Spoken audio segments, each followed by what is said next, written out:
मैं चाहूंगा कि 2 मिनट जो मैं बात करूं उसको विशेष ध्यान लगाकर सुनिएगा, क्योंकि जो बात बोलने जा रहा हूं वो हमारे लड़ाई का एक हिस्सा है और वो लड़ाई को मजबूत करने के लिए वो मूल मंत्र है हमारा।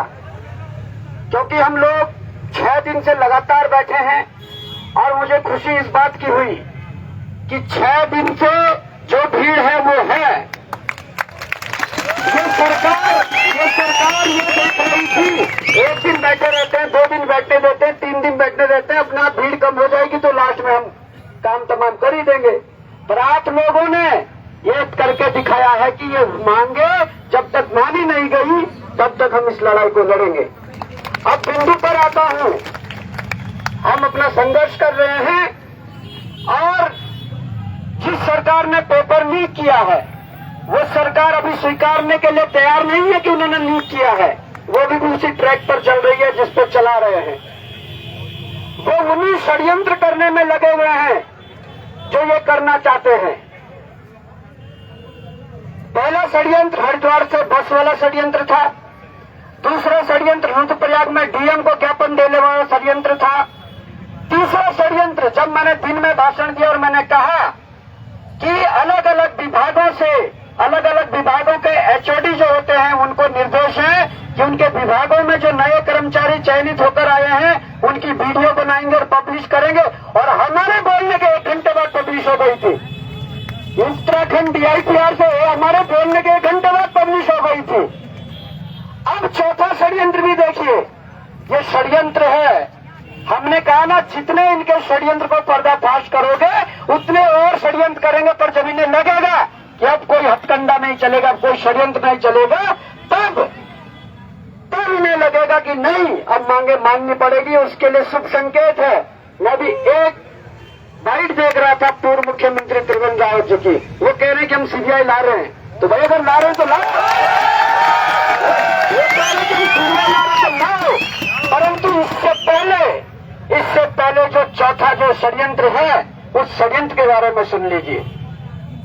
इन लोगों की कल शाम को एक वर्चुअल मीटिंग हुई जिसमें पूरे बीजेपी के मुख्यमंत्री से लेकर, इनके विधायकों से लेकर, इनके जिला अध्यक्ष से लेकर, इनके पूर्व में जितने भी और पदाधिकारी हैं, वो विषय तो जीएसटी था, परंतु जीएसटी के लिए 5 मिनट बात हुई।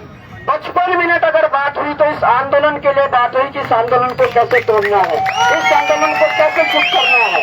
अब वो षड्यंत्र सुनिए, उसमें ये तय हुआ कि अपने स्तर से अब विधायक शुरुआत करेंगे। देखिए, 2 प्रेस कॉन्फ्रेंस तो कल करी इन्होंने, एक इनका दर्जाधारी था और एक मेयर जो है देहरादून के, एक वो थे, इन्होंने 2 और मेयर के साथ मुख्यमंत्री का पीए था, ये तो हो गया। अब इन्होंने विधायकों से शुरुआत कर दी है कि हर विधायक प्रेस कॉन्फ्रेंस करेगा, हर विधायक अपने वक्तव्य में ये बोलेगा कि पेपर लीक नहीं हुआ है, हर विधायक ये बोलेगा कि सरकार ने इतनी नियुक्तियां दी है, मतलब ध्यान भटकाने के लिए और अपनी उपलब्धियां गिनाने के लिए। मैं चाहता हूं, और इसकी शुरुआत आज हो गई है। इसकी शुरुआत इनके सबसे बुद्धिमान जो बने रहते हैं अपने आप को विधायक मुन्ना सिंह चौहान जी, उनके द्वारा हो चुकी है। उनकी शुरुआत हो चुकी है। मुन्ना सिंह चौहान जी की शाम को प्रेस आप देखना, मैंने भी नहीं देखी है। मुझे कम से कम 3-4 घंटे पहले ये सूचना नहीं थी। मैंने कहा बताऊंगा। तो मुन्ना चौहान जी ने तो अपनी प्रेस कर दी और वही कह रहे हैं कि भाई लीक नहीं है या तमाम प्रकार की चीजें हैं, ये है। कल 2 और विधायकों की प्रेस होनी है। अब मैं कुछ नहीं कहना चाहूंगा, मैं सिर्फ इतना कहना चाहूंगा, जिस विधानसभा का जो विधायक है, उस विधानसभा के युवा साथी या उनके अभिभावक उस विधायक के पास जाएं और कहें कि ठीक है, तुम अच्छी बात कर रहे हो कि पेपर लीक है, नहीं है, ये तुम जांच करके देख लो। हमारी 2 मांगे हैं, हमारे बच्चों की 2 मांगे हैं।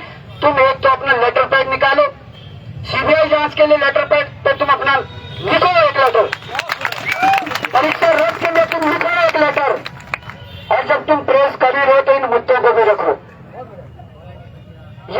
राजनीतिक रंग देने का ये काम कर रहे हैं। ये कह रहे हैं कि वहां पे राजनीति हो रही है। अरे भाई, तुम तो हमारी राजनीति 10 मिनट में खत्म कर सकते हो। तुम दोनों मांगे मान लो ना, कौन रहेगा यहाँ? अगर मांगे मान लो तो कोई यहाँ रहेगा? तो जब यहाँ रहेगा नहीं तो राजनीति कौन करेगा? क्या भोले कुमार अकेले रहकर चौराहे पर राजनीति कर सकता है? तो फिर तुम्हारी राजनीति अगर खत्म करनी है तो तुम मांगे मानो।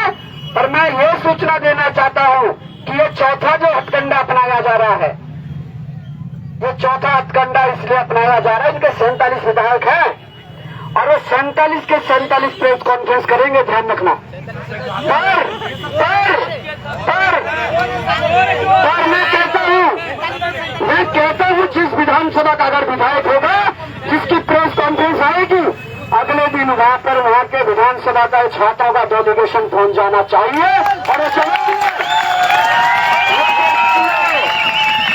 जवाब है कि कमल के फूल पर देखकर अब वोट नहीं मिलने का, वोट लेने जनता के पास आना पड़ेगा, वोट लेने हमारे पास आना पड़ेगा। और तुम अगर जनता के साथ हो तो यहाँ से अपना लेटर पैड निकालिए, सीबीआई की संस्तुति के लिए आप लिखिए और इसके साथ साथ पेपर निरस्त करने के लिए लिखिए, तब जाकर तुम हमारे विधायक हो, नहीं तो अलग क्षेत्र में जवाब देंगे। तो ये चौथा षड्यंत्र इसे भी नाकाम करना है। 3 षड्यंत्र नाकाम हुआ, चौथा षड्यंत्र हमारी ये परीक्षा है।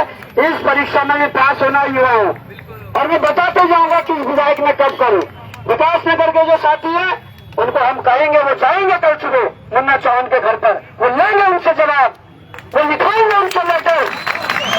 और इसके बाद जो कल जो विधायक और करने वाला है उनके विधानसभा के साथी में जाएंगे और उनसे लेंगे जवाब।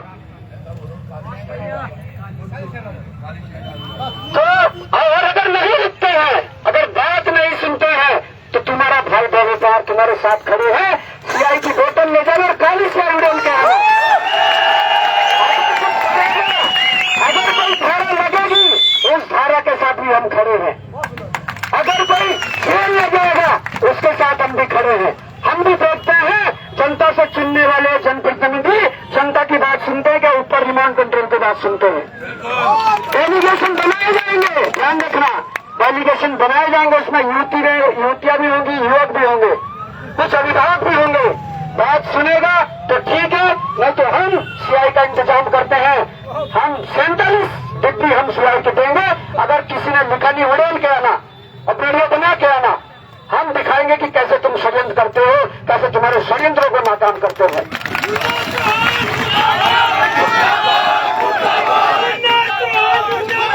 मुर्दाबाद मुर्दाबाद मुर्दाबाद मुर्दाबाद। तो मैं यही कहना चाहता हूँ, ये ट्रेलर है, लाइव चल रहा है। अगर मुन्ना चौहान जी देख रहे होंगे तो साथियों, मुन्ना चौहान जी को मैं बताना चाहता हूँ, मुन्ना चौहान जी को मैं बताना चाहता हूँ कि अगर आप प्रेस सरकार के पक्ष में कर रहे हैं तो 2 मांगे युवाओं के पक्ष में जरूर रखें, सीबीआई जांच और परीक्षा निरस्त। यह मुन्ना चौहान के अलावा, मुन्ना चौहान के अलावा कोई दूसरा चौहान, कोई दूसरा पवार, कोई तीसरा रावत या तोमर या सिंह कोई भी प्रेस करे तो ये सवाल अपने प्रेस में जरूर रखना कि युवाओं को न्याय मिले।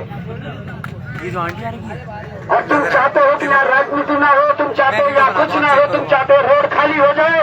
मैं कहता हूँ तुम अभी घोषणा कर दो। आज की रात हम 5 दिन से यहाँ पे सो रहे हैं लगातार, हमें नहीं सोना पड़ेगा यहाँ पे। हम भी पंखे के नीचे तो कम से कम सो जाएंगे, यहाँ तो कुछ भी नहीं है, यहाँ तो रात को चदर भी नहीं होती ऊपर के लिए, और रात को तो ठीक होता है, सुबह ठंड लगती है। आप बताइए जो लोग रुकते हैं यहाँ पे, ऐसी स्थिति नहीं है।